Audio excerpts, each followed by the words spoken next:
Let's go to Dallas, where the hits keep on coming for head coach Jason Garrett. The Vikings took a 14-0 lead on Sunday night in the first quarter, thanks largely to this 30-yard gain. It was their longest play of the day, and it came on a play in which the Cowboys had just 10 men on the field playing defense. Jason Garrett addressed that yesterday, saying, quote, "Obviously you want to have 11.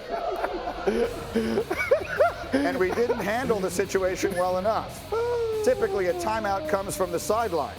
In certain situations, players have taken timeouts. We just weren't on top of it fast enough to see that and process the whole thing and get it called." I'm speechless, folks.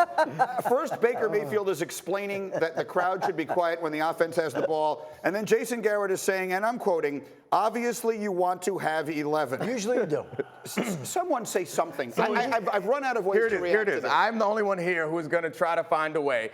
It is not uncommon to have too few players or too many players on the field. Like, it happens to all teams. It happens to well-coached teams. It happens to good teams. The timeout is an issue, but I've certainly been on plenty of teams with good coaches and great players where you end up with 10 on the field because they got confused on personnel packages. The problem with this is it's just a laundry list of mistakes for him. So you go into that same game where they made poor decisions late in the game. You miss 10 men on the field. You can go back many years and have him make poor decisions. This one isolated incident does not prove to me that this is a bad coach. D-Wood? See, this is making me angry. It's making me angry. You want me to tell you why it makes me angry? Please. Jimmy? Because I literally pushed the chips in on the Cowboys this year to go to the Super Bowl. And then to hear, what did they say again? What was that? He said, obviously you want to have 11. What? Yeah. I mean, obviously, Sherlock, you want to have people on the field. Is that the best that you can come up with as a head coach? To be but fair, you know what? That's your guy. Hold on, stop it. You better claim him. I'll claim him, it's fine, but don't jump ship. It was your guy too. He was the coach when I pushed all my chips in on the table. He's the coach there too, so don't bail out. Your chips are in there, so you better figure a way to rationalize that he's gonna figure this out, or your chips are gone. I'm gonna tell you what, I got a big and tall life vest on right now.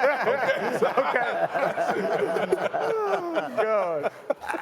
I don't even know where to take this at this point anymore. I mean, look, the reality of the situation is this. We have heard repeatedly, Dan Graziano was in here with us earlier in the week, Schefter, and he says repeatedly, what Jerry Jones wants in his heart of hearts is to keep Jason Garrett as his coach. Yeah. But this is where the rubber meets the road. This year, by pushing all of his chips, and that's not just D. Wood's chips, but by re-signing Zeke Elliott at a time that he absolutely didn't have to, Jerry put all his chips in the center. This is it for Jason Garrett, right? Either they're going to win it now or they're going to find a new coach. We've heard this an awful lot on Jason Garrett, and he's one of the longest tenured head coaches in the NFL.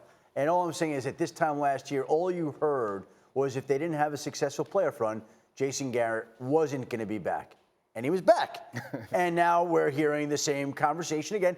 And again, I think his contract is up after this year. Yep.